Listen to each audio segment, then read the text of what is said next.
what do you think is the freedom to act? Hello everyone, good morning. Good morning pa ba? Parang 12, magti-12 na ata. Pupunta ako ngayon sa Satwa. Magpa-check up sa clinic kasi nga yung blood pressure ko bumaba. And mamaya uuwi din ako. Maya mga 5 kasi may pupuntahan si madam. So, yeah. Quick day off lang to. Quick day off lang talaga to.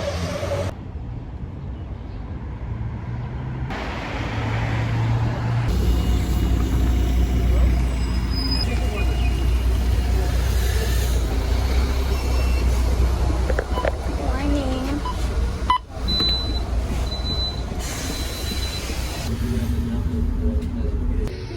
Napabili nang wala sa oras.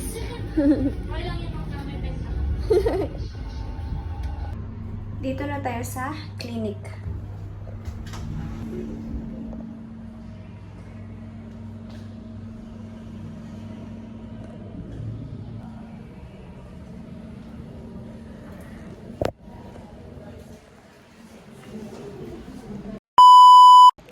Grabe, isang oras. Sobrang mahigit isang oras na ako dito. Mga mag 2 hours na. Di pa rin ako natatawag. So, gantay natin. Maghihintay pa ako. Kukunan pa ako siguro ng dugo. Tapos maghihintay na naman ulit ng insurance. Tapos maghihintay na naman. Siguro makakauwi ako mga alas 3. Hindi pa ako nakakain. Okay lang. Hintay tayo. 2 tao pa bago ako.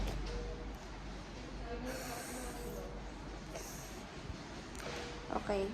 See you later. May nabili pala ako kanina na lipstick.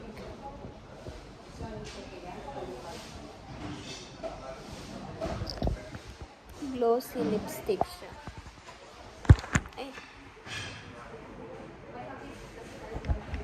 Kasi naiwan ko yung lipstick ko sa bahay.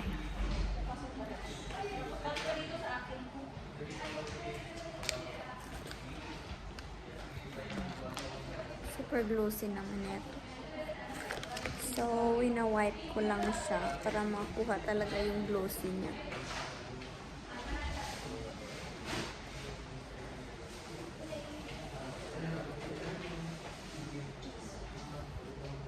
Ayan.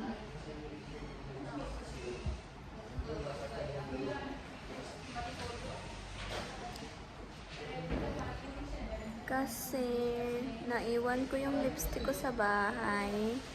Tapos sobrang putla ko. At saka isa pa. Sobrang dry ng lips ko kaya yung glossy kinuha ko. Ganda. Diba?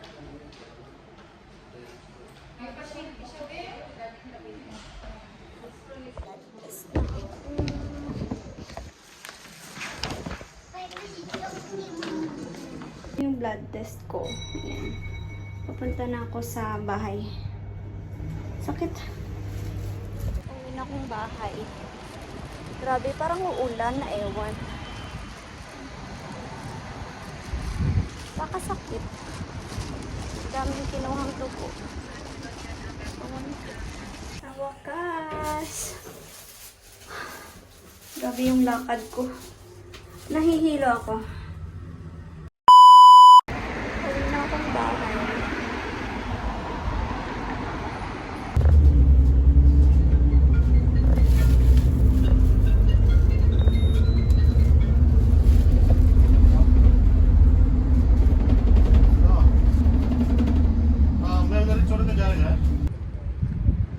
My goodness, parang uulan na ewan. Umulan kanina pero konti. Parang ano lang. Parang cute lang na ulan. Pero ngayon, no? Tingnan malakas na ulan to. Ewan. Pero yes. Ang aga kong umuwi ngayon kasi may pupuntahan si madam. At saka pagod na din ako. Mula umaga, nasa clinic ako. Ang tagal kasi ng process. Tapos ang dami pang tao. Sobrang daming tao sa clinic kanina. Ewan. Ay! Hinihingal ako. So, yun lang. Yun lang yung araw ko ngayon. Wala namang ka-exciting. Pero babalik pa ako ng Satwa sa sa Friday para i-ano yung result ng blood test ko kung okay ba o hindi. Pero I think hindi kasi yung BP ko kanina is 80 over 50. So sobrang baba talaga. So kailangan kong bumili na naman ng iron. I think re-resitahan na naman ako ng iron nito. Oh, why can't you all?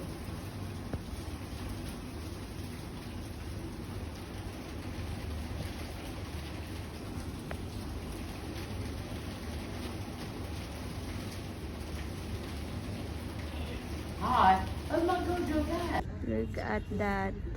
Demolish na. Ayan. Iba na talaga. Tatanggalin na niya lahat yan. Lahat. Dito sila nag-umpisa. Punta dun. So dun sila nag-umpisa papunta dun.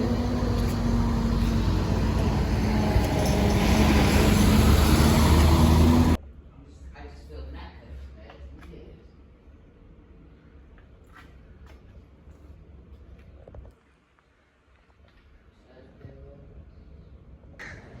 Hi everyone! So, papunta na naman tayo sa ating destination. Sa ating appointment. May appointment ako ngayon sa clinic. 10 a.m. Pero, parang late ako. Ewan. Bilisan natin. 8 ako nagising eh. Pero, ewan ko. Dami pa kasing ginawang anik-anik. Yeah. So, see you later, okay? Kasi, nagmamadali na ako.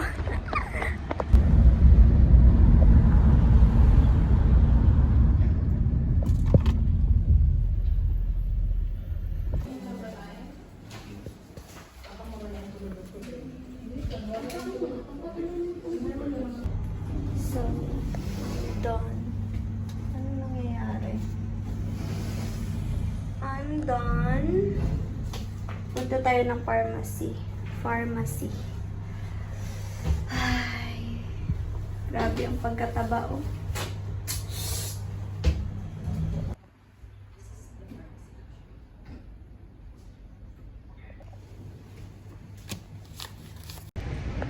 Papunta na akong Satwa sa bahay nila tita. Grabe ang ako na bulong. Kalay ng pagway. Dito na ako sa Satwa. Kanina pa ako sa Satwa. Sa bahay pala nila tita. At pawis na pawis ako. Grabe ang katabaan. Yum.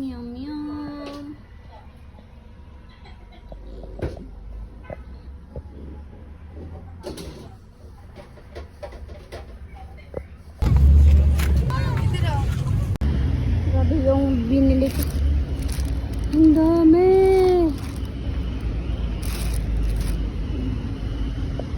Naghihintay ako ng bus. Putla ako ng...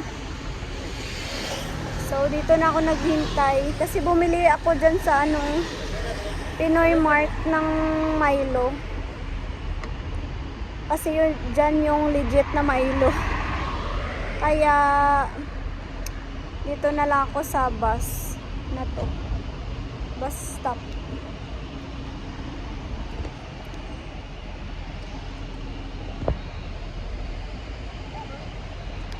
wala pang bus.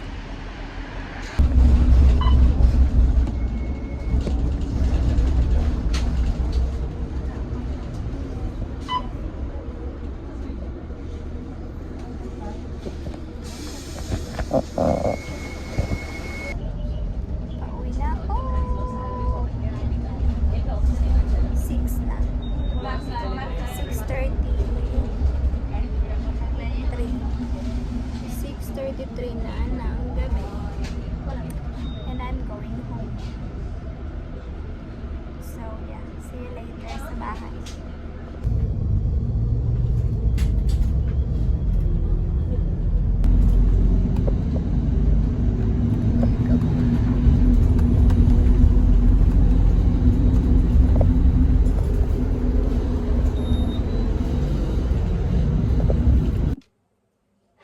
Quick haul. Binigyan ako ni Brad ng pasta. Tuna pasta and sinigang. Tapos bumili ako ng sotanghon. Try ko magsotanghon. Tapos may nakita ko magandang cabbage. Ito yung gusto kong cabbage yun. Yan. Yun yung gusto ko. Kasi yung iba pait. Dalawa yung binili ko.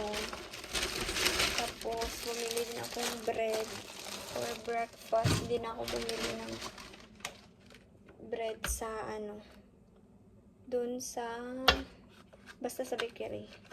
Kasi matamis. Tsaka pork.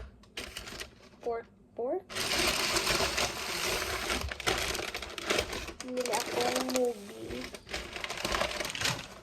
Dalawa. Tapos, ito. Ano nga to? Salted egg. 555 for emergency.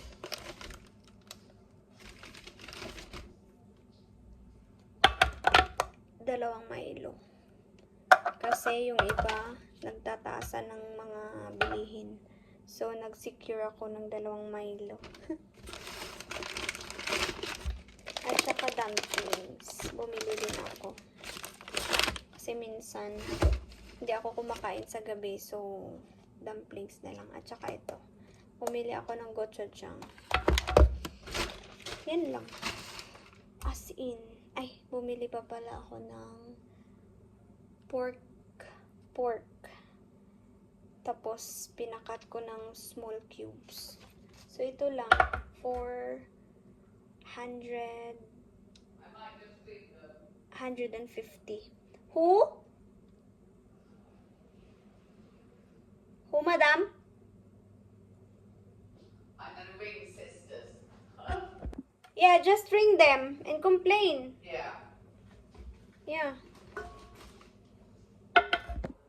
So, lahat ng yon ay, lahat ng pinakita ko. Total nun is 150 dirhams. Grabe. Ang mahal na talaga ng bilihin. Oh my gosh. Pero ganun lang talaga yon.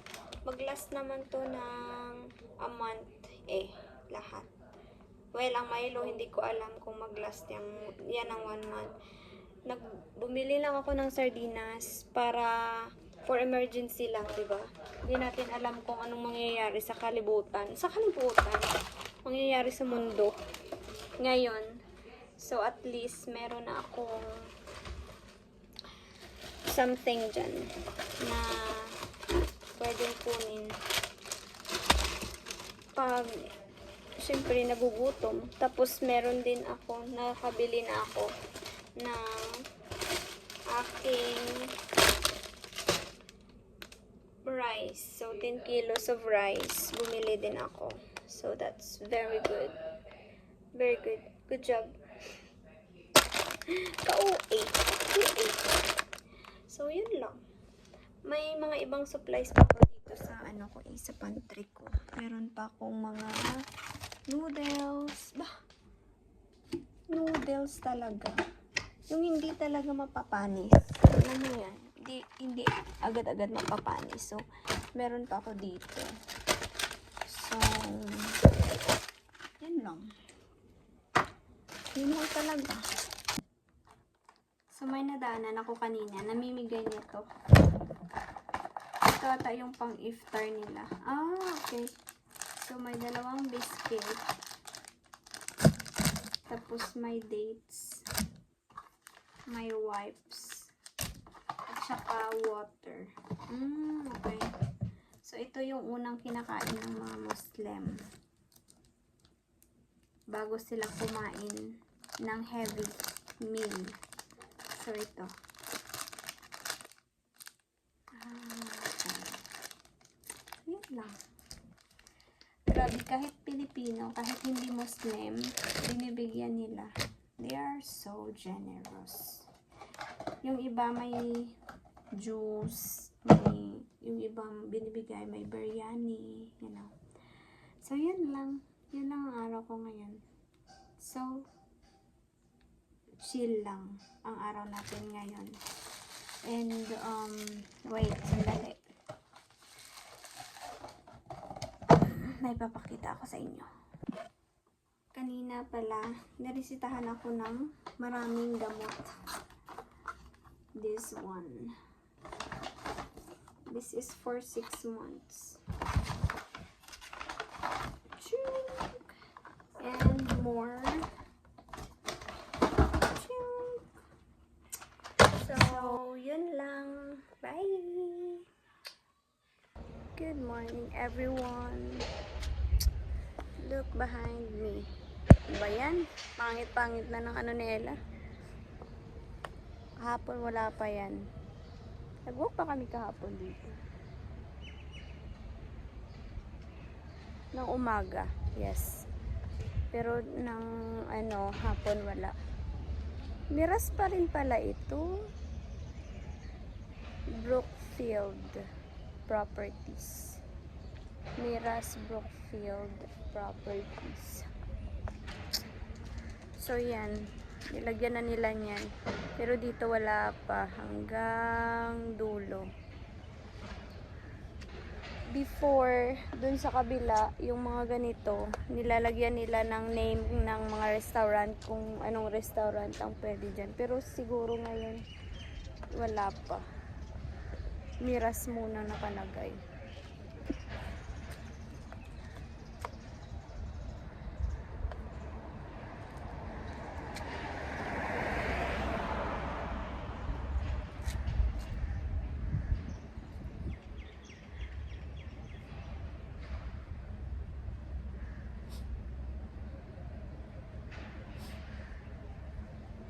Buhok, sobrang haba na.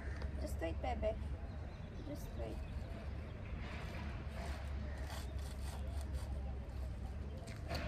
Oops, si Ella. So, grabe pa rin yung mga pagsabog kagabi. Sunod-sunod na naman. Pagka siguro 2 minutes, 2 minutes na, o 3 minutes, na nag-send sila ng alarm na may missile alert, sumabog. So, mga siguro nag-send mga 5:40. Come on, Ella. I know, 5:38 mga dyan. Or 37. Nag-send ng alarm. And then, mga siguro 2 minutes, sumabog as in super duper lakas. Ang lakas-lakas. Na parang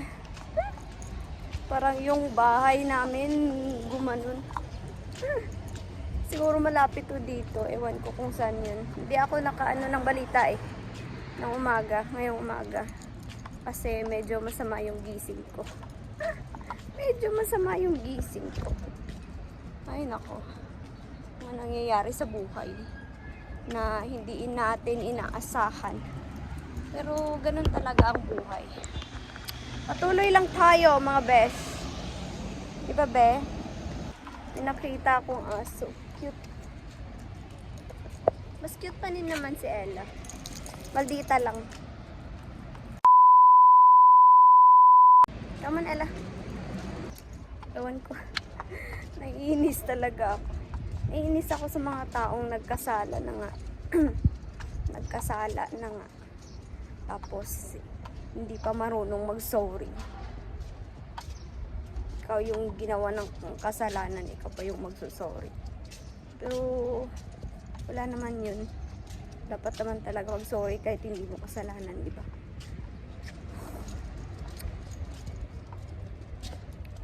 By the way, pauwi na kami ng bahay. So, yep. See you later. Ang kulot ko. Kulot pa rin.